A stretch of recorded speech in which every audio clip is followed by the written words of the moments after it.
और मेरे साथ अभी इस वक्त आप इधर मेरे साथ हरनाम सिंह साहब मौजूद हैं, जो वाल्मीकि समाज से आते हैं और दिल्ली के बहुत जाने माने लीडरों में से हैं, अम्बेडकरवादी हैं और बहुत पुराने लीडर हैं। मैं आपका धन्यवाद करना चाहूँगा, आप यहाँ पर आए, और मैं चाहूँगा कि आप इस सिलसिले में सरकार से क्या कहना चाहते हैं और अपने उन लोगों से जो आपके साथ अभी नहीं है, आपकी बात को नहीं सुना है, वो इस बात को सुने।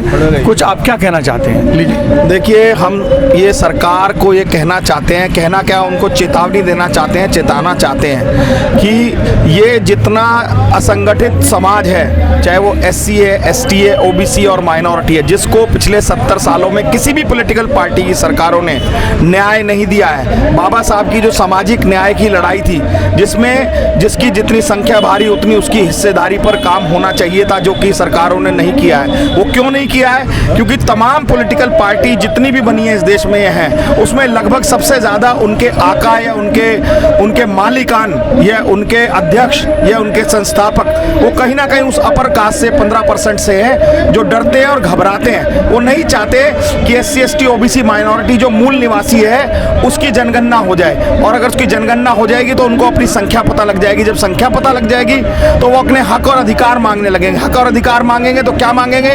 वो कहेंगे कि इतने MP हमारे क्यों नहीं है पार्लियामेंट में, राज्यसभा में हमारे इतने MPs क्यों नहीं है, विधानसभाओं में हमारे MLA MLC क्यों नहीं है, जहाँ सरकारें हैं वहाँ हमारे मंत्री क्यों नहीं है, मुख्यमंत्री क्यों नहीं है, देश की जुडिशरी में, न्यायपालिका में, हमारे सुप्रीम कोर्ट में जजेस क्यों नहीं है, आज भारत की सरकार में जो ब्यूरोक्रेसी चला रही है उसमें क्यों नहीं सेक्रेटरी गवर्नमेंट ऑफ इंडिया है, एडिशनल सेक्रेटरी नहीं है, जॉइंट सेक्रेटरी नहीं है। और ये सब लोग जानबूझकर कहीं ना कहीं इसको आरक्षण विरोधी लोग हैं, आरक्षण से भी इसको भटकाना चाहते हैं, ताकि जातिगत जनगणना होगी तो सब लोग संगठित हो जाएंगे, अपने अधिकार की बात करेंगे, अपनी संख्या बल पर हक मांगेंगे सरकारों से, पॉलिटिकल पार्टियों से। तो जितनी तमाम राजनीतिक पार्टियां हैं उनके मन में कुछ खोट है। अगर उनके मन में खोट नहीं हो तो जातिगत जनगणना कराने में कोई बहुत बड़ा लंबा चौड़ा काम नहीं है। जब जनगणना हो रही है तो एक कॉलम ही बनाना है सिर्फ जाति का, कि ये कौन सी जाति की है। उसमें मैं कोई ना इनका एक्स्ट्रा पैसा खर्च होना है, ना एक्स्ट्रा कोई इनका रेवेन्यू लगना है, ना एक्स्ट्रा कोई मैन पावर लगनी है। केवल इनकी जो मंशा है या जो इनकी नीयत है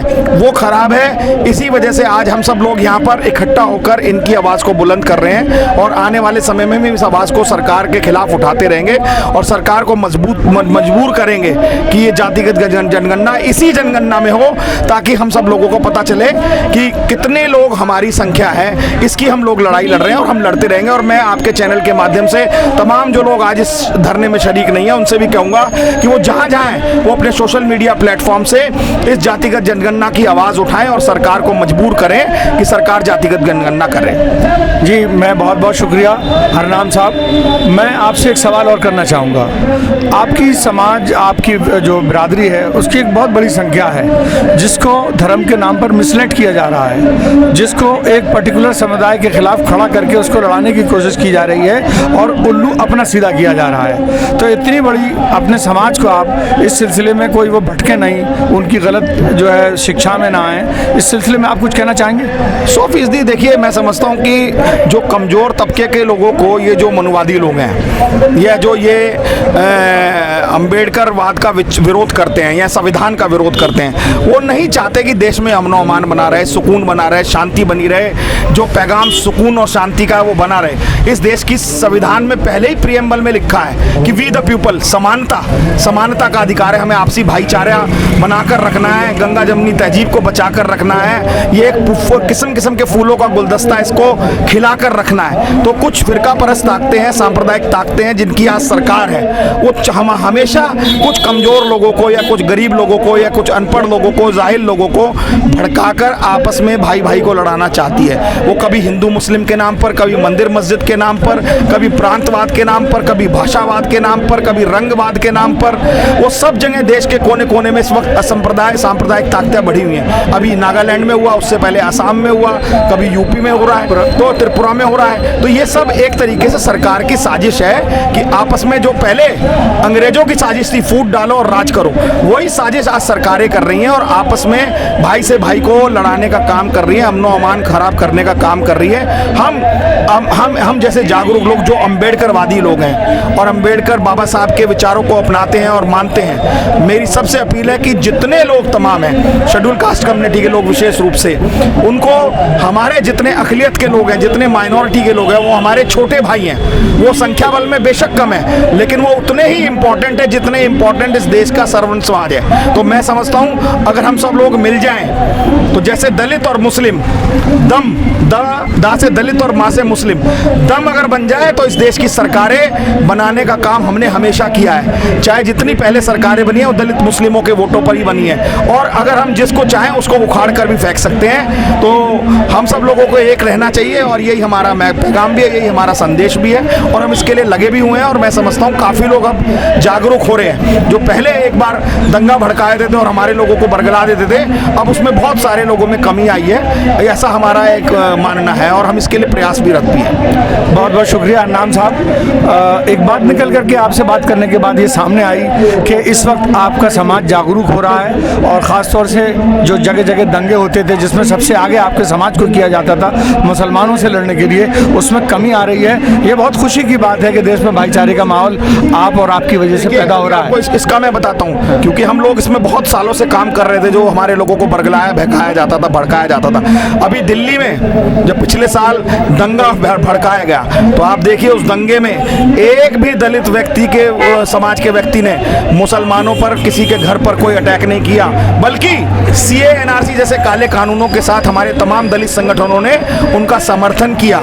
और अगर वो जो कुछ और समाज थे जिनको बहकाया बरगलाया गया, वो OBC समाज के हमारे भाई थे, उनको भी हमें समझाते हैं कि ये इस दंगे से, इस फसाद से, इस लड़ाई से, इस झगड़े से हमें कोई फ़ायदा नहीं, इस देश को कोई फ़ायदा नहीं है। ये केवल जो सरकार है हमें फूट डालकर, हमें बहकाकर, हमें तोड़कर अपना उल्लू साधना चाहती है, ये हमें समझना होगा। ये बहुत बहुत शुक्रिया हरनाम सिंह की ये जो मशवरा है मैं आप तक पहुंचाना चाह रहा हूं कि OBC समुदाय के लोग और वो लोग जो बहकावे में आ रहे हैं मनवादियों के, उनसे आह्वान कर रहे हैं हरनाम साहब कि आप लोग समझें उनकी चालों को, क्योंकि आप लोग मर रहे हो, लड़ रहे हो, लेकिन गद्दी पे उन लोगों को बैठा रहे हो।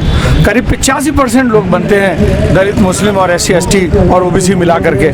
आप सारे लोग समुदायों को ये जागरूक होने का एक संदेश दे रहे हैं, और मैं चाह रहा हूँ कि आपका ये बहुत बड़ा संदेश है जो पूरे देश के कोने कोने तक पहुंचना चाहिए। कहना चाहूंगा कि नरेंद्र दामोदर दास मोदी जो आज इस देश के प्रधान सेवक बने हुए, प्रधानमंत्री बने हैं, उनको पूरे देश में केवल 31% वोट मिला है, और वो 31% पे हम सब लोगों पर राज कर रहे हैं और अनाप शनाप नीतियां ठोक रहे हैं। चाहे वो किसान आंदोलन में काले कानून लाकर पेश किए उन्होंने, चाहे वो CA NRC जैसा काला कानून हो, चाहे देश में अलग अलग राज्यों में सांप्रदायिक दंगे भड़काने का काम हो, ये केवल 31% वोट पर आज हमारे देश का मालिक बन बैठा है। अगर हम सब 85% लोग इकट्ठे हो जाएं और उसका आधा वोट भी अगर हम डाल दें, तो हम जिसे चाहेंगे उसे प्रधानमंत्री बना सकते हैं अपने समाज के लोगों को।